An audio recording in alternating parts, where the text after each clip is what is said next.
3 for 3. 1 in a billion.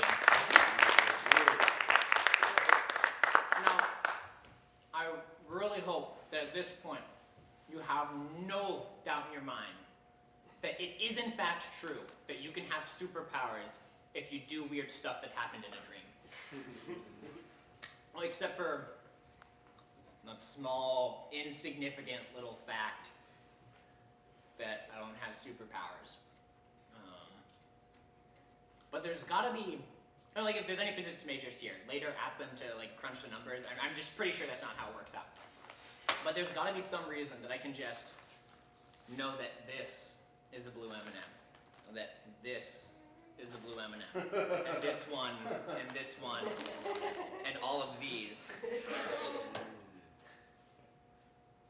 I think maybe this whole time I was just dreaming that I had a bag full of multicolored M&Ms, when all I ever had was a bag full of blue.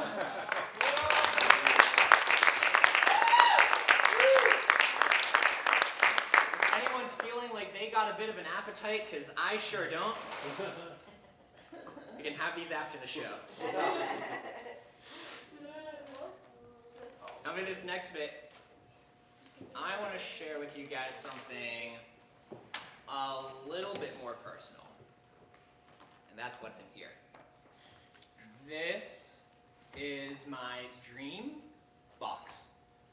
There's a question mark at the end of dream because it's a bunch of stuff that all has a backstory to it. I can tell you where I got each of these items, but the backstory is just odd enough and the corroborating details are just weak enough that, I don't know, maybe I just like got them at a garage sale and like dreamed up the whole story in the first place. But that aside, I'll tell you where I got all of these. This one, hard to see from the back, but this is a metal swan. I got this on a side street at the Chatuchak markets in Bangkok from a guy who looked like Danny Trejo. Now, there's like a whole 8-block section of old Thai men who are selling trinkets and doodads, and every single one of them looked like a knockoff version of Danny Trejo. Like the guy who was the uncle in Spy Kids, star of Machete Kills Again, owner of Trejo's Tacos, world famous. But it was the weirdest, it honestly felt like just right next door there was a Danny Trejo factory, and this is where they sent all of the defects to live out the rest of their life in peace. But that's where I got this. This one, this is a gemstone I got from a very well-read hippie who I hopped the American-Mexican border with at Nogales. Now, this dude claimed to have ESP and to be studying under an expert chaos magician. He was pretty weird, but then also when we were crossing the border, there was no one there. There's no one on the American side, there was no one on the Mexican side, there was no one right in between. There was just this big 12-foot fence with a turnstile through it, and no one around. We just waltzed across. We got to the other side, he gave me this. He said it would bring me good luck through quantum probabilities, and then he hitched a ride on a fruit truck heading south, and I never saw him again. That's where I got this. Now, this playing card, that came from the worst show I have ever done. I don't even remember where the show was at or who the show was for, but nothing was going my way. Like, my props broke, I was dropping cards, no one was applauding. It was an absolute nightmare. It was bad enough that the next day when I woke up, I went, whew, must have just been a nightmare. There's no way I could screw up that bad in real life. Close one. But I still had this folded up card in my pocket. I only practiced with blue bicycle packs, so it couldn't have just been from practicing the night before. So I guess it came from the show?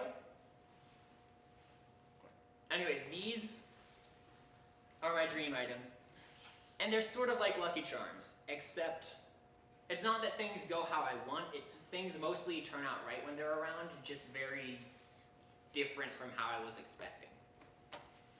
So I'm gonna do a magic trick where I know how this is going to start off, but I don't know where it's going to end. And these guys are going to decide what happens. Once again, I need a volunteer. If you feel like you're the right person, come on up. Applause, very brave volunteer, sustaining the applause so there's not that awkward pause when they're almost there. Thank you, thank you, thank you. What's your name? Cheryl. Cheryl? Nice. Oh, Cheryl. Yeah. What we're gonna do, it's gonna start off very simple. I'm gonna go through the cards one by one. I want you to touch the back of one as I'm going along, okay? Just tap it. Beautiful. Bit more. Happy with that? All right. Don't let me see it just yet, but show everybody else. And other people down this way. All right, now in a moment, I'm gonna have you sign the card. If there's space in the center, just do it along there. But if it's like a jack or something, like one of those picture cards, put it right at the top, okay? Now, you don't, I'm not gonna look. We'll have you sign it right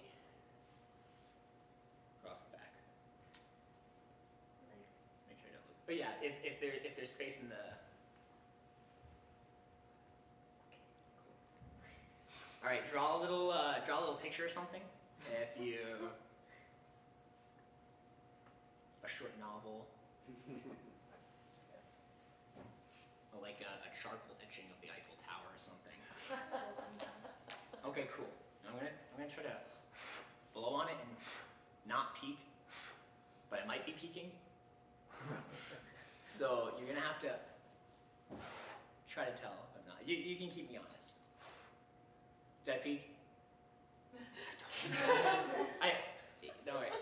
I'm gonna put it face down and send it right into the center. Well, it's not quite center. You can sort of see it's a bit off, but that doesn't really matter whether it's centered. As we're gonna slide card back.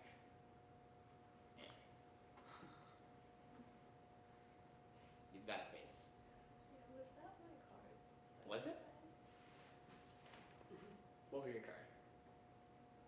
The card I signed or the card I tapped? Was there a difference? This is a very important detail. Yes. Do you believe in magic in your girl's heart? Well, if something fishy, we'll go through another one. And I'm going to go along, tap the back of one of them. Beautiful. Again, you can just take a look at that, show that to everybody else. It's not the same card or anything, is it? No? Okay, good. I don't want any funny business happening. Now, are you happy with that card, or do you want to go with another one? Yeah, I like it. Okay, cool. Again, I want you to sign your name across the card.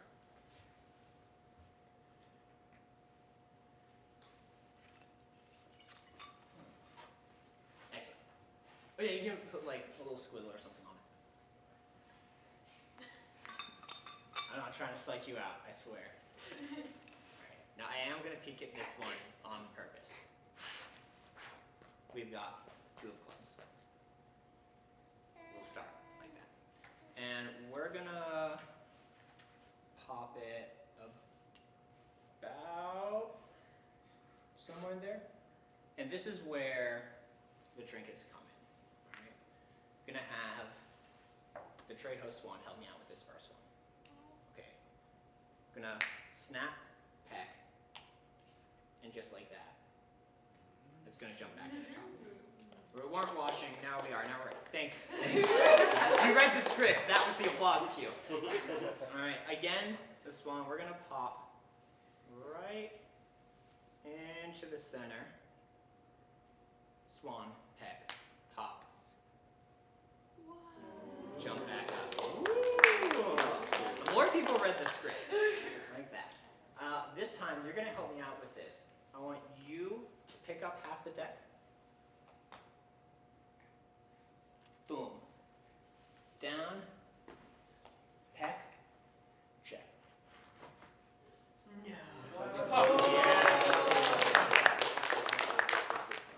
Now, I know what you're thinking at this point.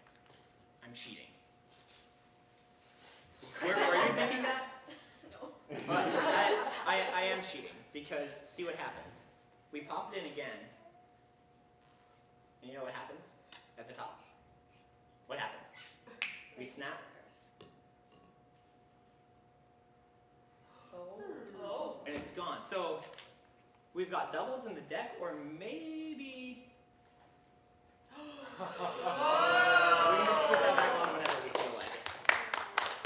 Now this last one, I'm gonna fold your card right down the center. And we're gonna put it into the very middle of the deck. Now get ready. Because if you blink, you'll miss it. And just like that. I do have the Thank you very much for helping me out with this. You can keep this.